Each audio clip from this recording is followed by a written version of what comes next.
Thank you for tuning in to the F5 Recovery Radio. This is One Pretty Ricky. I'm joined by my co-hosts Kirsten Huovinen and Adam Martin. We are so thankful for you for being a part of this show. And we, of course, want to thank our sponsors, the F5 Project, as well as the Ridge Recovery and Treatment Center. On today's episode, we're going to talk about making amends and what that means and part of your recovery journey. So feel free to watch and follow along. And don't forget to subscribe as well. And we'd love to be able to have you. So today's topic is making amends. Oh. Mm-hmm. We're good one. My sponsor is cringing. Yeah. Just right now. What are you going to say? Matt wanted me to tell you that you still owe him an amends for the hot Jordans you sold him. No, I don't. I don't owe him an amends. So context is that I was drinking and I was like 21 or something. I don't even know. And I broke into cars, and there's a statute of limitations on this, so I cannot get in trouble for this. I hope I can't. Watch me have a warrant out later this afternoon. But I broke into some cars, and I was like, so if someone's watching this and you're missing a pair of Jordans from 2003 or something like that, I broke into this car and I found these Jordans and I was like, awesome, I've never had a pair of Jordans. I'm so drunk, I'm going to take these. And then I went back to the house. I woke up the next day. I was like super remorseful and I couldn't remember where I got them. I was going to try and put them back. And I was like, well, I guess I'll just keep them. And then I put them on and they're like a size like 17. They're like insanely huge. So I'm guessing it was like probably a legit basketball player. I mean, right. Shaquille O'Neal size. Like, right. And I was like, these definitely don't fit me. Mm-hmm. And so then I went to Matt. He is the tallest guy I knew, her husband. And I gave him, I was like, do you want these Jordans? And he's like, where did you get them from? I was like, they were given to me. And then he's like, why would someone give you such large shoes? I was like, do you want them or not? And he was like, sure. And he still has them to this day. Yeah, it's been over 20 years, or it's probably been 20 years. He appreciates them. Yeah. Yeah. Mm-hmm. But he's saying I owe him an amends because I gave him stolen property. I owe an amends. Oh my gosh. I'm pretty sure I'd make amends to him, but. Oh, he just wanted to yank your chain. Yeah. Well done. I forgot all about that.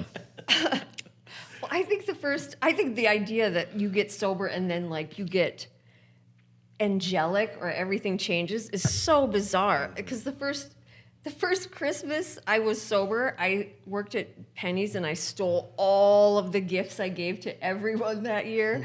And it's just like nothing changed except I got sober. I still have that shady part of me that's just like, oh, that's a little naughty. Well, maybe I like that. You know what I mean? It's just, there's just that part part of you still kind of shady. That's that Midwest girl. That's a little naughty. That's a little. Oop. I'm just going to take this. Well, if the boots fit, I guess. Yeah, they do. Especially these boots. Holy God. I know, they're pretty great. They're great. Yeah, went to the hooker store. They're. Oh, there's a pocket. Oh, you can have change in here in case you need to make change. She could put a 40-ounce malt liquor in that boot. That's the boot that Casper from the movie Kids wish he had. Instead of trying to sneak out with a 40-ounce in his pants. Does that mean I would be a terrible hooker if I have to give change?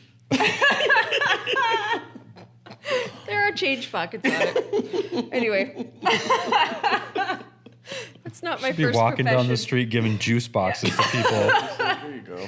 God. Stay hydrated. Yeah, you look unhappy. Let's talk. Yeah. Oh, that'd be about $20.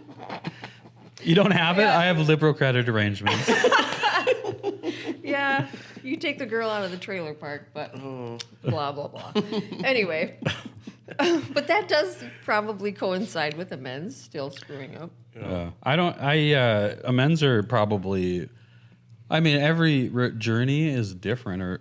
Some recovery pathways don't even have an amends portion, right? So it's hard to talk about things that are pretty zeroed in on that, unless you're, I don't know, because some people just don't believe them. They're just trying to leave their life behind and move forward.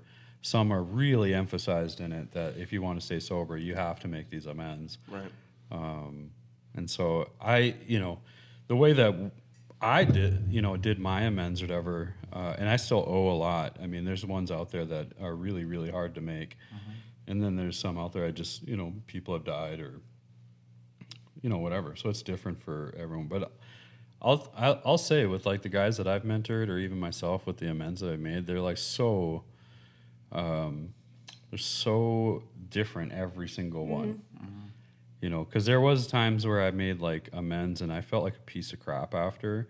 I was like, and I had like envisioned that I was going to feel great. Right. Like I was going to go make this right. I don't care how they respond. You know what I mean? Like I have no expectations. And then I walked in and I was like, hey, I was wrong. Is there anything I can do to make it right? And then just like stone cold look at you and then like walk away or say something really mean, or, you can't ever replace that or whatever. And then you're just like, it's like the full depravity of like your past actions just kind of go on you, and you just, I don't know. It can be triggering. It can be like, oh man, I'm never, your head gets the best of you. It's like, I'm never going to be better. It's always going to be this way. I made an amends to a guy that I robbed back in, it probably would have been around 2006 or something like that. And it was an ex-employer. I'm friends with the guy who owns it now, and he's came to the jail and spoke with me and stuff, Jeff. And he was working there when I robbed the owner of this company. But I got fired from that company, and then went home and got drunk, and then went to that. I don't even know how I ended up in this stolen U-Haul. I can't remember. I just remember like leaving Chumley's out in Moorhead, and then I was in a U-Haul driving it. Like there's like a huge detachment there. And I remember when I like came to, like, I don't think many people understand how blackouts work, but like blackouts and passing out are not the same thing. Yeah. Like you can black out and come out of it like in, it's kind of like, it's like the alcoholic's version of Survivor. Like you wake up and you're like, holy God, where am I? And then you have to like figure it all out and not look like you're freaking out, And so I like come to, and I'm like in this U-Haul, and I was like, oh, I guess we're here now, right? And so I just like was playing Survivor. I didn't have any money. I didn't have nothing. I didn't have anywhere to go. It was raining outside, so I could see how I got there. Right. And then I just proceeded to drive around, and then had ideas of breaking into places, and obviously that place popped in my head because I know it well. I've been fired, and so I broke in to it and stole like the laptops, and I stole the dilly bars out of the fridge. Like it was, I know. And she's such a mom. She's like, you stole thousands and thousands. You stole the dilly bars? What about the kids? And so anyways, I went on the run, and then it's a long story. We could probably dedicate a whole podcast to this. But I eventually, after I got sober, went back and I made amends to this guy.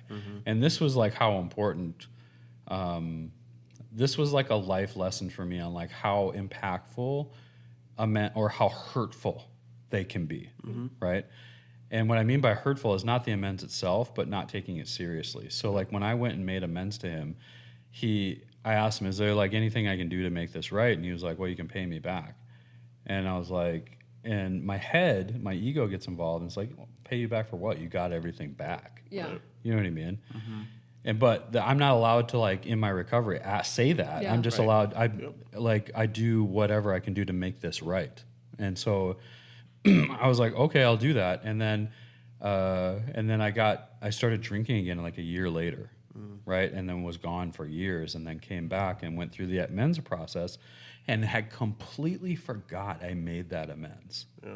And so when I ran into him in this current sobriety, so this was 10 years ago, I was like only a couple months sober, and I ran into him at a restaurant, and it was him and Jeff, right? And so I went to Jeff and I was like, Jeff, should I make amends to him? He's like, yeah, you should. I mean, it's presented itself, right? And so I go and I was like, hey, I was wrong for stealing all that stuff and this and that, blah, blah, blah. And he looked at me and he was like, you've already made this amends to me. And it was at that moment I realized like how serious it is to the people that we've victimized, right? Because they remember it, and it's like a part of their life. Yeah. And so at that moment, like I realized, like like if I'm going to like actually live in recovery, I have to stay in recovery. Yeah. And so that was a big, like that probably hurt more than making amends where I hurt people more. You know? Yeah, for real. Because it was like the first time I realized like I was all talk. Right. Yeah. You know what I And mean? how many times in our drinking did we say, I'm sorry? It just becomes meaningless to say you're sorry. It becomes completely meaningless. And when you get sober, I've watched this happen over and over. People get sober and they get like on fire with recovery, like, oh my gosh. And so they do steps 1, 9, and 12. They just automatically go, I'm an addict. Sorry about that. And now I'm going to go be a counselor. You know what I mean? Like, it's exactly how it goes every single time. It really is. But you so got accurate. Oh yeah, my you gotta do gosh, it that order. is crazy. That I've is never so seen someone accurate. systematically break it down. Every time. And it's great that they're so, excited about their recovery, but let's do this in order. You know what I'm saying? Because you just you can't just get there because sorry means nothing. And truthfully, like, the amends is not the sorry part. It's not sitting down with someone to say you're sorry. It's the day-to-day where you have a living amends, where you continue to show them that. And one of the coolest stories that I had in parenting is when my youngest son, when they're like, oh, your son's involved in bullying, and I'm like, oh, are they bullying him?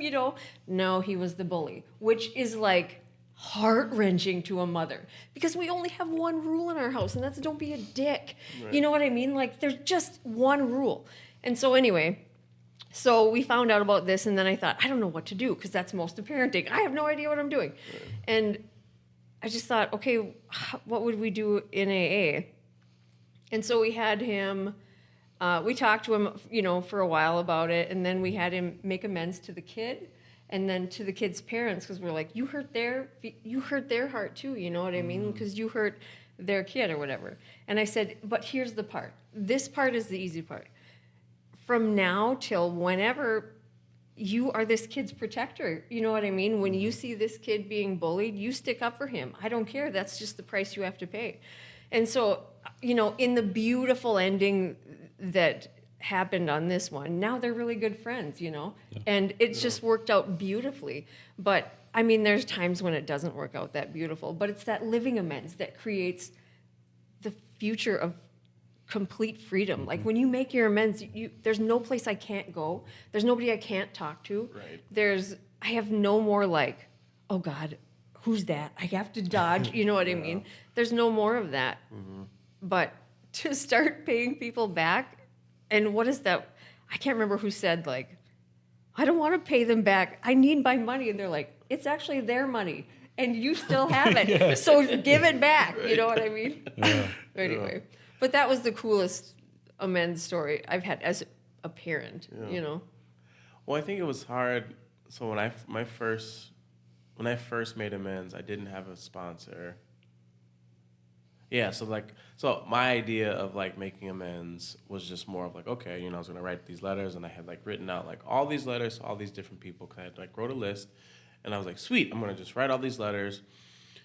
But then, like, my attorney was like, no, you can't send these, because I was still in the middle of like court proceedings for of everything I was doing, because I wanted to like write and just apologize to the ownership group that I had taken money from my previous job and all this. And it's like, well, no, you like, I know where your heart is, but like that, that's not gonna, like, what are you looking to do? And I was like, well, I'm sorry, and I'm in the process of paying them back. Like, I had already made some payments, but I wanted to like put some, instead of just being like, hey, here's some money that I have to pay it back, I wanted to like put like a letter with it. And he was like, no, you can't do that. Like, you have to like, we have to finish this court proceedings and figure out whatever's going to happen first, and then if you decide to do that down the road. And then I got upset, and I was like I'm feeling really, really bad right now. I'm trying to do the right thing, and you're telling me that I can't do the right thing. And so then it just sent me in a spiral. But then when I eventually like talked with my sponsor and really kind of like understood the purpose isn't just like writing all the things you did wrong, or I'm sorry for writing a list and just saying I'm sorry for all these things. It's that process of like, okay, well, how are you gonna show that to them? Because it's not to alleviate your guilt. Right. It's to make it right. And that's right. what I wanted. And that's all I was just was like, I'm just feeling this big. I want to be back on track. When I And have if I somebody can say, just do it's them. okay. Yeah, We I just want understand. them to, and then to not get that opportunity, Yeah. I was like, oh my God, this is dumb. I hate recovery. This is like, Yeah. you know, and What's like the didn't want to do point? the program because I was Yeah. like, this doesn't make any sense. I made a mistake, a really, really big one, Yeah. a very costly one, right? So like, but I want to just be able to like say I'm sorry and like move forward. But it was like, well, that's not how that works. And it was such a like different, because like as a kid you get told, you know, when you, Yeah. you know, make, you know, you say you're sorry and you apologize. Mm-hmm. My sister would fight, like my mom would make us hug it out, and then it was just done. Like it was just like, so that's what I wanted. I just wanted Yeah. things to just be done. And then it's like, well, no, amendments don't work like that. They aren't just Yeah. you say you're sorry and you're done, because that person still has to feel it. This company Yeah. still has to like get their money. Like all these things have to continue to happen, but I just didn't quite understand, especially like the early on of like how much more that's supposed to mean, Yeah, and it's how a- much more yeah. that's supposed to change, and the fact that I still have to make amends now, and it's been almost 6 years. I'm Oh, like, yeah. I still have They to make just- more yeah. amends. I'm like, I thought I was done with this, I know. you know, and it was just such a different.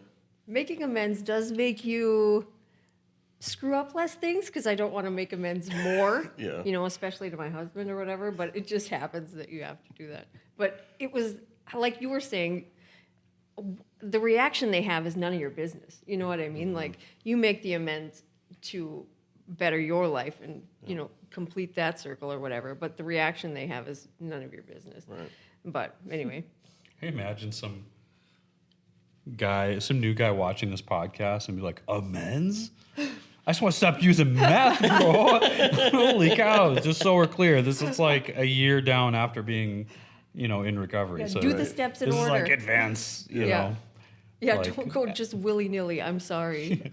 Don't do it without some kind of mentorship because you'll just like, Yeah. I've seen a lot of people, like Kirsten said, they do the 3 steps and they're like made a couple apologies and then they, Right. you know, now they're going to be Yeah. a counselor and tell people how to be sober, which is like the epitome of LAC. So I totally get it. I do. Kirsten I do. is Over the LAC, mic. Yeah, I get it, and I she's get like it. the hybrid of like being in recovery and like LAC. And so, but I'll tell you, like there's a reason that I think peer supports need to be involved at the table everywhere, because a lot of times you'll get a suggestion about how to be in recovery. And I think LAC is in peer supports. There's a huge split in like process and in philosophy and stuff like that. And as long as they stay in their lanes, like the last thing that a counselor should be doing is telling people how to be in recovery, right? Deal with the trauma, Yeah, deal with yeah, the yeah. medications, deal with the children at home, like, you know, deal with the person and let the peer supports deal with the recovery, right? Because a lot of time, I can't tell you how many times someone came to some meeting that I'm at and it'd be like, well, my counselor says that I'm supposed to have 7 sponsors. Like, your counselor's an idiot. Yeah. Has your counselor ever had a sponsor? He's or- like, no, he Do they doesn't. know how He's this not in works? recovery or anything. It's like, okay, like, okay. I guess when I want to have a heart surgery, I'm going to go to a plumber and ask him what he thinks. Yeah. You know what I mean? Yeah. It's like, stay in your lanes. But for some reason, when it comes to, and this is the only thing, like in the medical industry, when it comes to like recovery and addiction, everyone has an opinion. For real. Right? And it's a psychiatric diagnosis, right? Or with bipolar, they're like, well, he just needs to slow down or something, you know, or it's like like mental health is like really hard to like Yeah. navigate when everyone has an opinion about it. Yeah. Because they went through an episode in their life where they thought that they had it were or something. sad. Yeah. They were sad and it was like, well, I just stopped being sad. Yeah. It's like, oh, okay, now you're just an asshole. Yeah. Like, can you stop doing that too? You picked up a new hobby. You know, but when it comes to like a heart surgery, you don't have people standing by the doctor being like, you know, doctor, I would do it this way. Yeah. Because they know their place, right? Plus, they're not allowed in the operating room. That we need to probably not let people be allowed in treatment, Yeah. and just let people who know what treatment is and how to work it and stuff, you know, whatever. So, anyways, I'm going to get a lot of hate mail for that one. No, I don't think so. Not from counselors that are actually in recovery. It's going to be from counselors who aren't.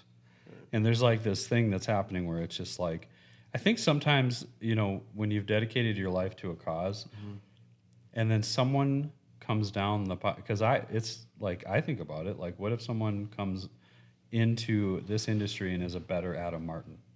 You know what I mean?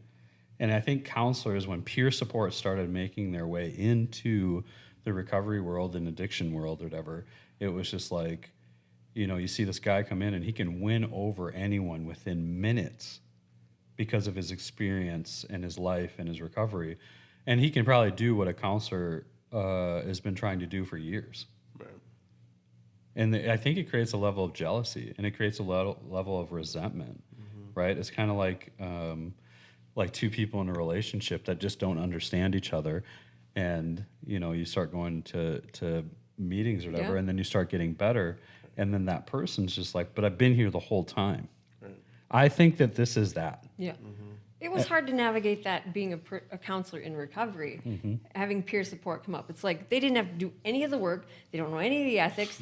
They just did the, I'm sober, I'm sorry, and I'm going to help you route. You know what I mean? So it was just like, am I the redheaded stepchild of psychology? I mean, am I like the know-nothing counselor or whatever? But it just felt so unsafe or willy-nilly or like, you know what I mean? Yeah. And there was like this, like, they're going to take my job, and they haven't had to pay any student loans. Yeah. It's funny to me that because I've heard that before. It's just like there's a fear that peer supports are just going to take over, because they could become counselors, right? You know, and they could, and if I had to make a decision between a counselor who's not experienced in recovery and then a counselor who is, and between the two, like, and they could be wear both hats or whatever, like from a business standpoint, it makes sense to hire this person because they can fit into two departments. But it's not happening. There's not a lot of peer supports that are coming to get your job. No. Like it's almost like they're looking at peer supports as the people at the border. Like they're like, what if they come here and take our jobs? It was like, well, work harder. That's what you tell them. Yeah, for sure. You know what I mean? I know. Pull yourself up by your bootstraps, Bob. Yeah. My counselor was Bob. But it taps into something, and then you realize this is my crap, and I need to figure this out. Yeah. Why am I afraid of this? Why can I not support this or help make it better? There's just like safety things that made me nervous with like, okay, please don't give them a ride alone. I mean, I know we're all nice here, but let's be real. We're not all safe here. So managing peer supports is a whole different ballgame. Yeah. The professionalism isn't necessarily that. There's a lot of learning. There's a huge learning curve on working in a company. Yeah. It's not like working on the assembly line or out on the construction site or whatever. But even there's got to be a level of accountability, trust, And so I can't tell you how many times that we've had conversations about how people talk around the office. There's like two different groups. There's the people that are very professional, and then there's like the peer supports where you can hear them coming down the hall. They are a fun bunch. Yeah. Yes. But there's been times I'll be sitting with like a judge in the conference room, and I'll just be like, FI project and professional, and then all of a sudden you're like, yeah, and then I blew it out my butt or whatever, like as they're walking down the hallway, and I'm like, or I come to the office one day and then they painted on the wall one day at a fucking time, and it's like, you guys. Who thought I'd have to correct this? But here's the thing, like I'm all about it. Yeah. So it's like if they want that to change, they probably need a different CEO because I am a peer support. I'm not a counselor. I'm not a doctor. I'm not a nurse. And it works. And it works.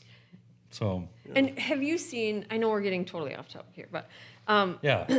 Good job, Ricky. I was actually talking with my husband this morning about peer support, and we were saying because I was mentioning I'm sober, I'm sorry, the 3-step process. Anyway, do you see that becoming their program? Like that becomes their recovery instead of them having their own recovery? Is that a part of what's required, or I'm not sure how that works? Well, peer support in North Dakota is like very new still, right? And so there's a lot of different. I think the thing I appreciate about it is the same thing that I appreciate about sober homes. They're all different, right? So you could go to one, it's very 12-step oriented. You could go to another one, they're like anti-12 steps and very Christian based or something like. And I'm absolutely opposed to creating any mandates because the more mandates that we kind of like then everyone will look the same. Right. And then we're gonna do the exact same thing that the justice system is doing, where it's only meant for one kind of person. A person that got in trouble and went to court, realized they did something wrong, and changed their behavior after they served their time or whatever. That's what the court system's meant for. The sober homes, there's so many different ones of them that it has the ability to attract and help a variety kind of people. You know, there's some that accept medicated assisted treatment. There's some that don't. There's religions. There's 12-step. There's some that have really no rules other than just, you know, don't break the law, right? So I appreciate that. But the problem with like peer support is that it's kind of like being in the recovery rooms and somebody got sober and they're so amped up about their new life, this cloud nine, that their way is the only way. You know what I mean? And so it's the same thing like in prison where most of the old timers aren't the ones causing trouble. It's the new people. They're coming in trying to make a name for themselves. They get gossipy. They talk crap. They whatever. And so it just takes a level of like of experience to understand that there's a better way and we can all do this together. There's a lot of new people in peer support, and the concerns with LACs and doctors and nurses about peer support in North Dakota is very relevant. And I completely understand it. But if we don't do something with them, it's always going to be that way. So we either need to combine our efforts and work together and teach ethics and teach professionalism and because if we don't, then it's just going to be this huge chasm, and then they're going to start up their own little organizations, and then it's just going to create hostile work environments within the industry. Because it could be it's really so necessary and so amazing. And there's just like with everything else, just tweaks that need to happen. And like the people that are, intimidated by it or whatever, that's their own stuff. They got to figure that out on their own, But because there will always be something new and shinier and bright. There just always will be, But there's a lot of work that needs to be done because it was just kind of the last 7 years or so. I mean, peer support technically is only like 6 years old in North Dakota. 6 years is not a long time, and for a new industry to just kind of start up and then the providers that became providers had never had supervision of peer supports before, and the treatment centers got scared and didn't want to do it, and they fought back, and then there was arguments about money, and it was like the epitome of the reason why AA didn't get involved with paying sponsors or affiliating themselves with the treatment centers and stuff, and kept it anonymous. And I can completely, they eliminated all the factors that could have tore them apart. Because like when you're in different, like I've already seen it, if you're in different providers and you have a way that you do recovery and they have a way that they do recovery, and you're both being paid for it, then when people are like coming to you and saying, I'm thinking about getting F5 as what F5 does, right? Or what this company does or whatever, you're probably better off coming with us. And it makes it more about the money than it does that person. But that can change in time and experience and education and partnerships or whatever. But you have to be willing to like let it give it that time and be collaborative minded rather than survival minded. Because when you made it about money, you made it about survival. And the last thing I'm going to do is refer people to you when I need that money to pay my staff. And so if we can work collaboratively together, that wouldn't be an option, and it'll eliminate all the drama. Which, true. Speaking of collaboration, F5 Project and The Ridge have sponsored our podcast, so we want to thank them so much for helping us being able to do this. We also want to shout out Telwell. They are an amazing, amazing organization that records this for us in this fantastic studio and built our awesome backdrop. So shout out Telwell as well. So today's topic, if you're just tuning in, we're talking about making amends. And so another question I wanted to kind of tackle and think for this next section is what makes making amends hard?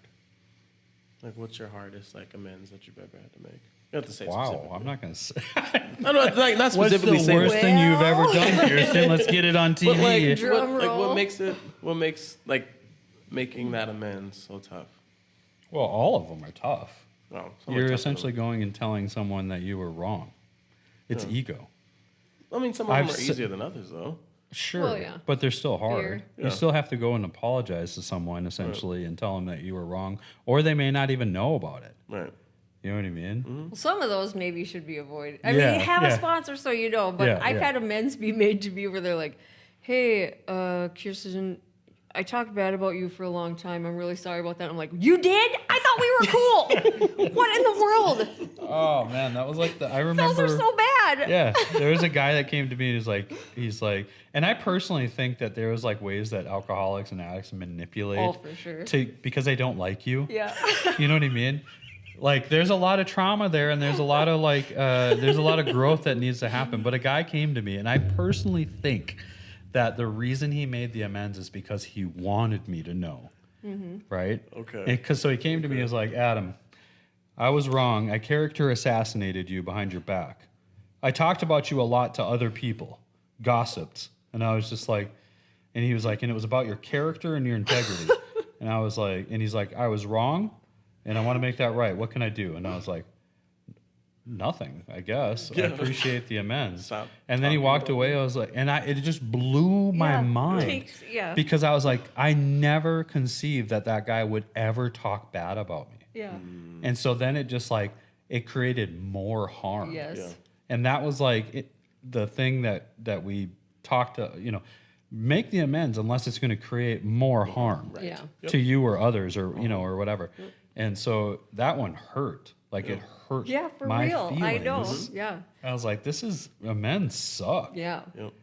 I'm definitely not going to go to everyone I ever talk Yeah, shit about. No kidding. Yeah. Because that could be just the day. Yeah. But yeah, if it creates more harm than good, then avoid it.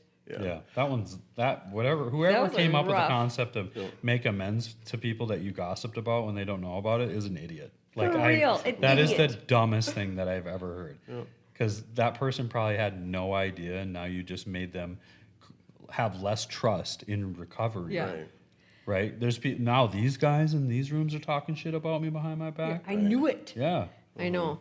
Just have your living amends be, don't do that anymore. Yeah. And if somebody says, hey, I don't know what to think about Adam, just be like, I don't know, I think he's pretty badass. You'd leave it at that. That's your living amends. Don't be a dick anymore. Yeah, don't be a dick and stop gossiping. And when people want to gossip with you about that person or anybody, take the high road out.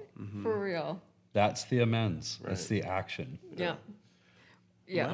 I think one of my toughest ones was probably to my sister, because then after I made that amends, I was like, Lisa, I'm really sorry. Just because that's my best friend, right? It's closest person to me. I was like, all right, hey, I have addiction, da da da da, and but I kept messing up in a lot of other areas, and so then I kept having to come back and apologize for things. Oh, you're that guy. And then she was like, but then it was hard because she was like, you already did that. Not you already made this amends, but when are you gonna stop? She literally said that, and I was just horrified because I was like, I don't I'm not. How do I say it? How do I say that I'm not? I'm still human, but I'm trying to humanize myself to my sister, who's not in any sort of recovery, doesn't understand that this is a part of the process that I have to go through, or my sponsor tells me, no, I'm just kidding. You know what I mean? But it's one of those things. No, I have to. When I do something wrong, I have to apologize. Be well, you can just stop. And I was like, I can't. If I could have just stopped, I would have stopped before I would have been stopped. I would have stopped everything, but I can't stop. So that was the I'm sorry. It just means less and less after a while. Right. Yeah. But it was just tough. But I'm I still have to keep, and it got farther in between. If I made amends today, it'd be a year from now, you know, like it would Yeah. just like more time would happen between them, but then I still would have to go back and do it again to people who are close to me, and then it was just like, This is in recovery? Mm-hmm. Yeah. You know, it's like, you don't have to do this anymore. I'm like, no, I do. Yeah. And then having to explain why I have to make this amends to this person when they're just like, no, it doesn't matter. Whatever. Like Ricky, like, she's like, What'd you keep Ricky's screwing fine. up? It was just dumb things with family issues and other stuff that I would just Yeah. not be very helpful. Look at you, throw them under the bus and ask them that question. Well, I'm just it wondering. was I'm true. like, Ah, I'm just wondering, sheesh. like in recovery, you know, I mean, I wanna continue to see be a your pouty four-step. brat. we should mention Why that did you this not is bring your after all four-step that. here today, Ricky? You need to show the world. Page 37. Yeah. Oh. But that's the hard, like, the easy part is because I'm here and everyone's like, you know, back in California, so I can just absolve. I'm like, oh, you know, Yeah. I'm not going to get involved, which, Well, I scenario it harder. out, right? Yeah. So, like, let's say hypothetically, the same life existed except you didn't make those amends. Mm-hmm. Then would it have been worse? Would they'd be like, then they like all this stuff is happening to them and Right. that you're doing whatever, and you're not showing any remorse, or you're not even saying Right. making amends or whatever. Even though the current scenario is that you're repetitively making these amends. Scenario that out to the other side, Right. it would have been worse. yeah, You know what I mean? The other scenario is that you would have stopped earlier, right, right? Like stopped doing the actions, and the amends would have meant probably a little bit more Right. than they did. But like I think best case scenario, which was probably in their head a worst case scenario, is that the behavior wasn't changing and he was apologizing all the time. But for you, Right. you were growing. Mm-hmm. The shitty thing about it is they probably felt it was at their expense. Right. You know, so I think probably if it was a guy that I was mentoring, and even for myself, you know, because I have that same thing, you know, especially with people who are close, you know, because like the best thing about a family is that you get to have the family. The worst part of it is you all live together. You know what I mean? And so it's like you're all the worst things about each other, or all your defects of character, and it's really hard to have grace every Yeah. single day. Yeah. Right? Baby gets up today, and I was like, and I'm used to getting a hug, and then lately, like in the morning, she's just like, "Wah." And I was just like, well, go take your ass to daycare yourself then. You know what I mean? And then I walk away, and I'm like, Does she still call you Adam? she is, so she calls me, what does she call? She calls me princess now. Oh. Yeah. And she's princess with yellow dress, Oh, okay. and Yeah. I'm princess daddy. Okay. And then mommy, she gets to keep her name. Yeah. Um, Queen. And then I get to every night I get to tell the big bad wolf story, which it's me being the hero, Of course. right? Like Big it Bad is. Wolf saw the princess in the yellow dress, and then Big Daddy showed up and kicked his ass, and she's like, again, and I'm like, yes. And she's like, but Princess Daddy. I'm like, oh, like I was trying to- almost had it. Drop that part off. Nope. Yeah. Just a spoonful of humility with it, yeah. But it's Yeah. the same with it. I mean, companies and churches or whatever. The concept of all those things is a really great thing or whatever. But then you fill it up with people, and people are just like a pinball machine with multiple balls in there. You know what I mean? Have you ever played those? I mean, it gets chaotic. You know, if you're just watching one ball, it's chaotic because it just goes really fast. But now you got those pinball machines that got like 17 balls just going everywhere, and it's chaos. Right. And you're going to clash. So repetitive amends is a good thing, because nobody's perfect, and if you don't make the amends, then it means that you don't care. Right. So even if it is repetitive, there's process, Yeah, there's do it. growth, especially for addicts and alcoholics. And to overcome that fear, to be able to say, I screwed up, and it's easy to say I'm sorry when I know that people are going to be watching and see what a great person I am and how humble and kind, you know what I mean? But it's really hard when somebody really annoys the shit out of me or whatever, and I screw up, then I have to make amends even though they screwed Yeah. up, and that sucks so bad. But to just say, like, I'm sorry without saying, well, I'm sorry, but you were a dick, you know what I mean? Everybody wants justice Yeah. on others, but they want grace for themselves. Right. For For sure. I've seen people legitimately do the same thing that they're judging people for, Yeah. but it's different Right. Yeah. because they don't understand. I'm like, That's funny because they say the same thing. Weird.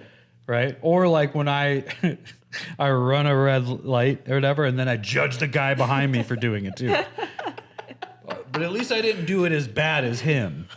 Yeah. Right? Yeah. No, I get excited. I was like, yeah, we made it. And I like want to like high five in the mirror.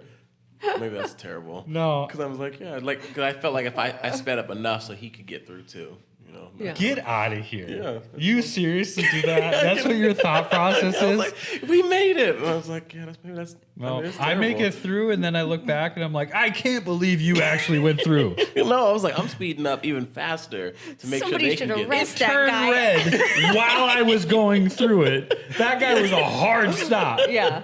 And he Oh, no. he was like, you know what? That guy did it. No. Yeah. No, because then I it's feel not I feel safe. guilty when like I do it and the person doesn't go, and I was like, oh man, maybe maybe it was me.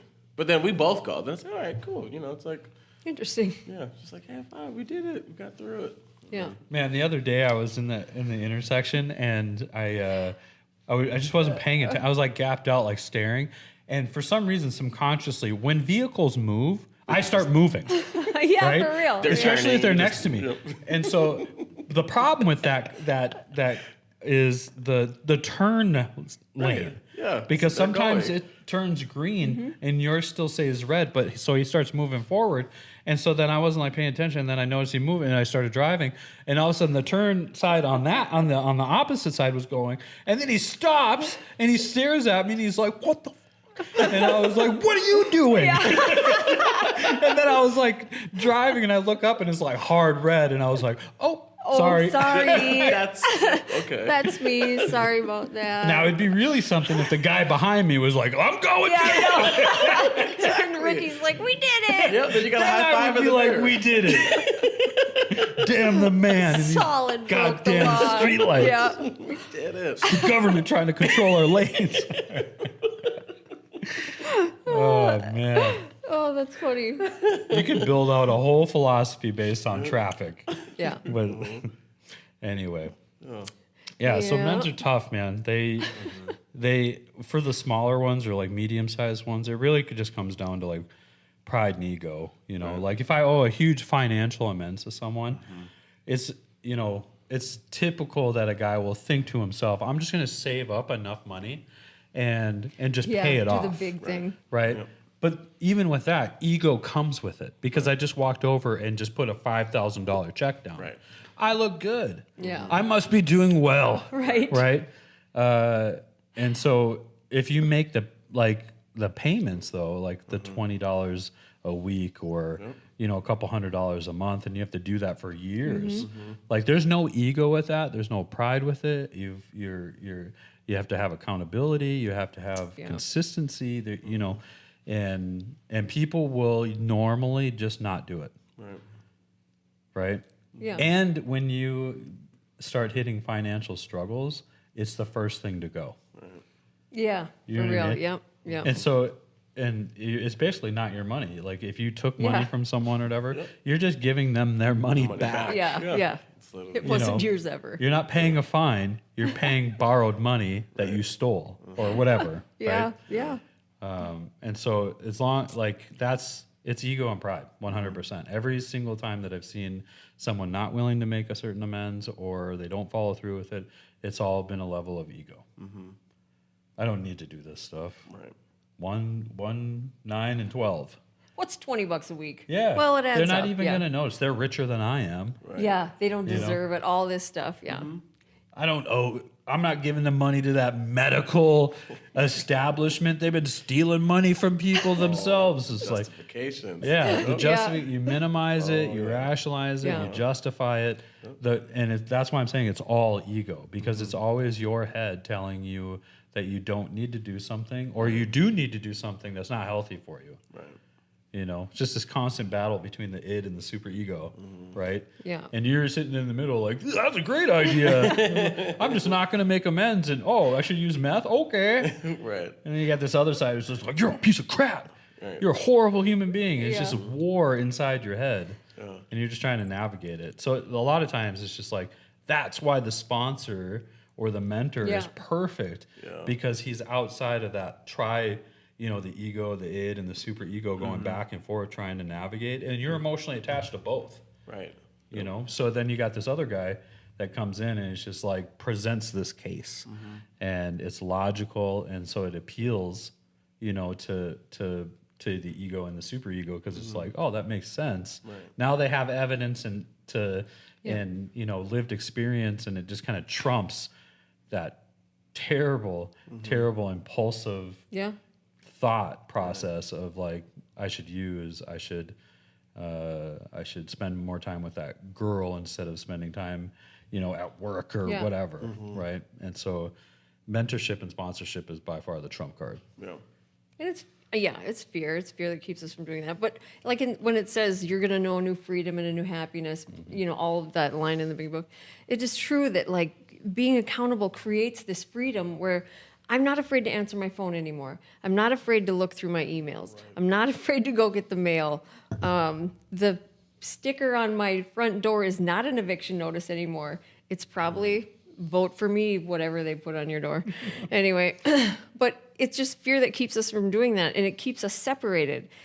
And that just is the one thing that keeps addiction flourishing, is to be separated. But if you go into a meeting and you talk about like having to make amends, or my dumb sponsor said I have to do this, or whatever, other people relate to you. And then you feel like, okay, I'm not doing this alone. I'm doing the right thing. I'm not doing this because of the outcome that's going to happen. I'm doing it because I need to do it so that I can stay in recovery and stay healthy.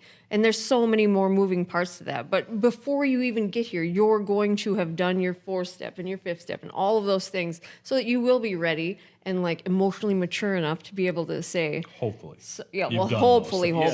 Yep. Yeah, that's there the are goal. other platforms out there. Okay, yeah, there are. So if you got any That's questions, just mine. That's just mine. Yeah. Because some are just like completely disregard and just make it more kind of like a scientific approach, and just like, well, this is why I am the way I am. It's like, well, it doesn't talk much about trauma, does it? Right. You know. Yeah, you still But that's did that stuff. I mean, that's your like, that's Yeah. cool. Yep. And I would never say that any path is like a dumb way to go, because I think that they all have their benefits, and then we have no monopoly on recovery. Like it is. That's why I love that there's no real actual definition outside of what SAMHSA is trying. You know, Sam, this is the definition of recovery. It's like, you're the government. Yeah. Stop defining us. Right. If Let we us can't define define it, ourselves. we can't pay for it. Blah blah blah. Yeah. Right. So there's a variety of ways out there. So if Amends is in it, that's cool. Right. I think that there's a lot more impact that can happen in your life if there is. Right. But it doesn't necessarily mean, like, just because you're making amends doesn't mean you're going it's recovery. Like there's different forms of recovery. Maybe it's 10 years down the road before you make it. Yeah. Well, I think No when pressure. I think my first, after I got over myself in that first amendment, then I was like, all right, cool. I just did my 4th step. I did my 5th step. So then I was like, all right, cool. I'm like feeling so low after all these things of just literally rattling out all the things I did wrong. So I was like, let's just keep this feeling going, which was like my addict brain of like, well, you're already low. Let's just make all these amendments. So I literally was like calling and texting everyone I possibly could and making amends and getting like no responses. And I was like, oh, this is perfect. Like I'm already feeling bad and depressed. Like, let's just keep this feeling going. And like, it was like, I was making amends, but I was just more of like trying to just stay in this like really, really low place and just overdoing it. And like not that I was over making amends, but I was just like trying to make as many amends as possible, because I was like, all right, sweet. Because once I get out of this, once I like finish my list of people that I have to make amends to, then I'll be better. So then I made all these amends, called everyone everyone that I could, or felt like I was comfortable enough making and calling, writing letters to, and then like send them off. Like, all right, cool. And then like some people responded, most people didn't, and I was like, all right. So then it was kind of like, so now what? Do I just do the next step? And they're like, did everything. So should I needed. just like, keep going? Yeah, I was just kind of like, where people like jumped around, like jumped past. I was like, well, do I just start over? Yeah. They're like, no, do your next step. Like, continue going to treatment. Like, it just, I don't know. I just kind of like just felt like it was just like making amends just felt like it was the end. Like, you did something terrible. You're working your way through that. And so now that you made this amend, it's like, okay, cool. Like, life is done. Like, that's it. Like, things are going to be good now. And they weren't. Right. And then I was like, well, these people didn't respond. Yeah. Or what about the folks that and then I found out that you're going to always be making amends. I was like, well, what then? So how do I continue to make these amends? Because amends, in my mind, was just like, amends are supposed to be the end. Like, that was, you did the thing, you made the amends, and then you're done. Like, that relationship's finished, you move forward. Yeah. And it's like, nope. But if you didn't screw up, it would be so boring. You know what I mean? Like, that's what life is. It's like trial and error. Like, go try, and then we'll figure it out from there, you know? Yeah. But if you're accountable for your behavior and your intent is never to be hurtful, then you're growing, you know? Right. So I think a lot of times when we get sober, I want a parade, literally. Like, the people in my life that have loved me have kept a roof over my head. They've kept food in my stomach. They've kept all of these things up, and they go to work every day. And then I get sober, and I'm like, I'm sober. I went to work for 3 whole days in a row. I would like a parade. You know what I mean? I just want everybody to be like, oh, you're just, oh my gosh. Well, they've been holding it down forever. That won't happen until you go and see other people that are like you, though. Yeah. No, I remember bringing my first recovery assignment home that I just crushed my recovery assignment. Like, just look at this piece of paper. Look at everything I filled out. Like, she was like, cool. And then turn the TV back on. Like, what the hell? Just threw it at her. It's like, this is progress. And she was like, okay, cool, man. Yeah, great. Like, good for you. Appreciate me. I was like, man, this look how hard recovery's, I'm working. man. Yeah. I was like, man, you just don't get it. You have no idea the sacrifice that I've made to be sober today. Yeah. We're going to completely disregard the last 8 years that you had to go through. Yeah, I know. Absolutely. I was like, no, I want something. Thanks for keeping life together. That's how it starts, too. And then, after you've been sober for 5 years, they're like, get over it. We get it. Real. You're sober. Holy God, you got to tell everybody, and Let's get you a T-shirt. It's kind of like Scott being a probation officer. I don't know. Oh, I'm so throwing him under the bus right now. Every time we meet with someone, I'm so happy that he does it, because people need to know that he was a probation officer for 20.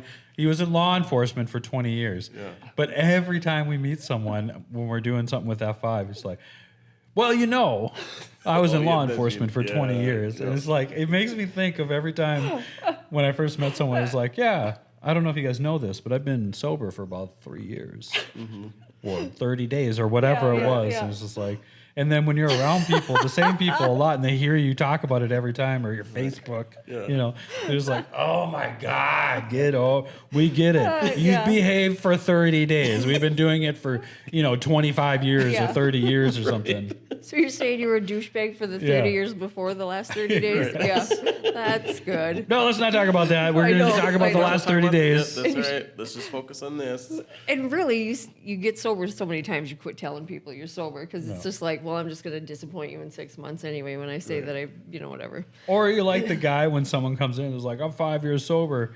That's awesome. I'm 10. Yeah. You can't. They can't handle someone getting the attention for something they used to get attention for, and so they only will talk about what they have more of. You can't just let a guy have his moment. Just give him his time. Just give him It's his happened moment. to me. I'll be like, hey guys, I'm 10 years sober, and some guy will come out of left field and be like, I'm 25. Yeah. I know. Here's your humility. Yeah, that's the problem, because you want your parade, but I want my parade bigger. Yeah, for real. It's like, all right. Congrats. One day at a time, Ricky. I've been doing it for 25 years. Just wait till you get to where I am. That's hard. Yeah. I know. Notice me, don't notice me. I like when people, though, come in and say, they're like, that's awesome, you're 10 years sober, Adam. I just got 30 days. And it's like, that's well deserved. Yeah, for real. You can talk about that all day. Yeah. Let's make this about you. Right. Like that. I think we should just do that. But we tend to, it's like, oh my God, let's do a sobriety. Let's do a sobriety count up and it's like the humble brag. It's like, 10 years. Yeah, the ones still standing are a big deal. Yeah, I know. But I suppose if there's a guy that's 50 years sober and he can't stand up, you know what I mean? I'm like, recognize. He's not the real Slim Shady. Yeah. What? No, Never he can't stand. I get it. I was just because saying. His legs can't work. Yes. Are you with me? Exactly what you're saying. Please stand up. Yeah. Okay. We're done. Well, this episode is over. We want to thank the F5 Project and the Ridge Recovery and Treatment Center for sponsoring our podcast. Oh, this has been. We want to thank Eminem for making a song that she decided to use as a punchline to a joke. Oh, I've waited years for that. Season 2, baby. Yeah. Do you guys have anything else you want to share before we close? Absolutely. No, not. that was a I gem. have nothing to share. That's it. No more. Appreciate the Ridge FI project. You know, if you get a chance, check out the podcast that's coming out of the Department of Corrections called Chains to Changed. It's a couple guys that are doing a podcast right out of their cell. Amazing, It is awesome. by the way. And Yeah. podcast that they did with, or the episode they did with David Lee. That thing is, that episode is probably the most it's powerful terrible. Go to that one podcast first, and episode. So if you want to find our podcast, just go to fiproject.org/podcast and you'll be able to find both of them. Yep. Awesome. Kirsten, anything? No, I'm really happy with myself. Well, this is One Pretty Ricky. Co-host Kirsten Huovinen, Adam Martin. Thank you so much for tuning in. Have a great day in recovery.